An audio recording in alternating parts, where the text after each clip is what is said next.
రెండో భద్రాద్రిగా ప్రసిద్ధికెక్కిన కాకినాడ జిల్లా గొల్లల మామిడాడలో సీతారాముల కళ్యాణానికి పగడ్బందీ ఏర్పాట్లు జరుగుతున్నాయి.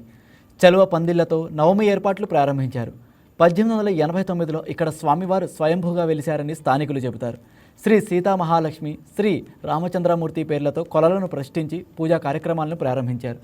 ఈ ఏడాది కూడా కళ్యాణ తిలకించేందుకు పెద్ద సంఖ్యలో భక్తులు హాజరవుతారని అంచనా వేసిన ఆలయ కమిటీ అందుకు తగ్గ ఏర్పాట్లు చేసింది.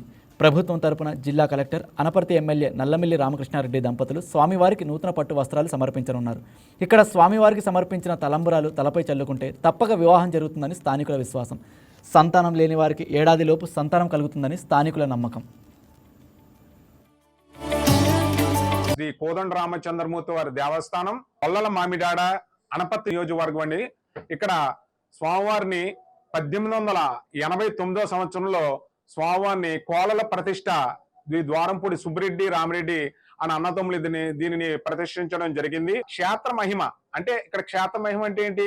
పిల్లలు లేని వారికి ఖచ్చితంగా ఇక్కడ స్వామివారికి పిల్లలు పుట్టడం జరుగుతుంది. స్వామివారి అనుగ్రహంతో వాళ్ళకి పిల్లలు పుట్టడం, అలాగే పెళ్లి కాని యువతలు ఎవరైతే ఉన్నారో ఇక్కడికి వచ్చి శ్రీ స్వామివారి కళ్యాణ మహోత్సవాన్ని తిలకించినట్లయితే ఖచ్చితంగా వాళ్ళకి ఈ ముత్యాల తరంబరాలు నెత్తి మీద, శిరస్సు మీద వేసుకున్నట్లయితే వాళ్ళకి ఖచ్చితంగా పెళ్లిళ్ళు అవుతాయని నమ్మకం అండి ఇక్కడ.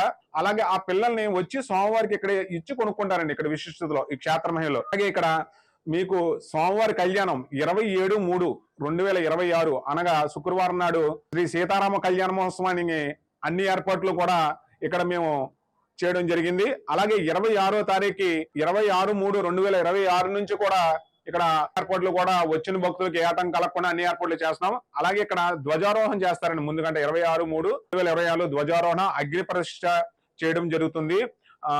అయిన తర్వాత రాత్రి 7 గంటలకి ఇక్కడ ప్రియా మ్యాజిక్ షో అయిన తర్వాత కూచిపూడి నృత్యం తాపేశ్వరం వారిచే ఇక్కడ కూచిపూడి నృత్యాలు కూడా జరుగుతాయి. స్క్రీన్స్ లో ఆశీర్వన కళ్యాణ మహోత్సవాలు కూడా ఇక్కడ మీరు వచ్చి తిలకించవచ్చు.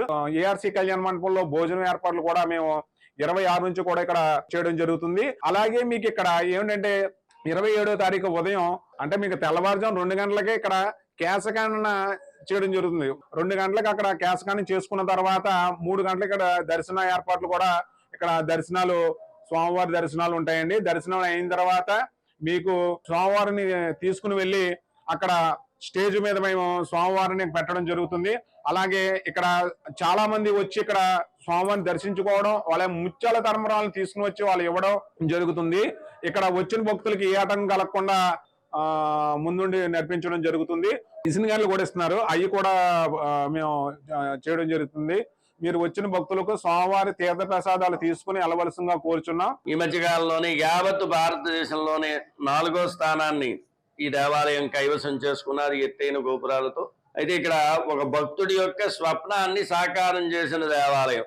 ఎందుచేత ఆ ముక్క అనవలసి వచ్చిందంటే పుష్పక విమాన ఆకృతితో ఉంటుంది. మీరు ఏమైనా డ్రోన్ కెమెరాలో బాగా చూసినట్టయితే ఈ దేవాలయం అంతా కూడా పుష్పక విమానం ఆకృతి. అంటే ఒక తూర్పు గోపురం 160 అడుగులతో, పశ్చిమ గోపురం 200 అడుగులతో, మధ్యలో అద్దాల మందిరం, స్వామివారి యొక్క గర్భగుడి, ఇవంతా ఒకసారి మనం ఆర్కిటిక్ గా మనం వేసుకున్నట్టయితే పుష్పక విమానాకృతితో ఉంటుంది ఈ దేవాలయం అంతా కూడా.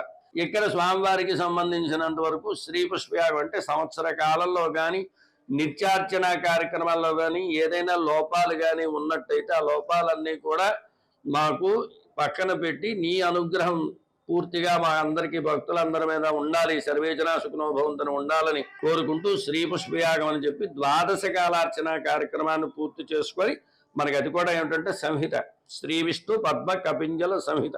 ఈ సంహితల్లో మాకు చెప్పబడిన శాస్త్రానుసారంగా ఈ 12 కాలార్చన కార్యక్రమం నిర్వహించబడుతుంది.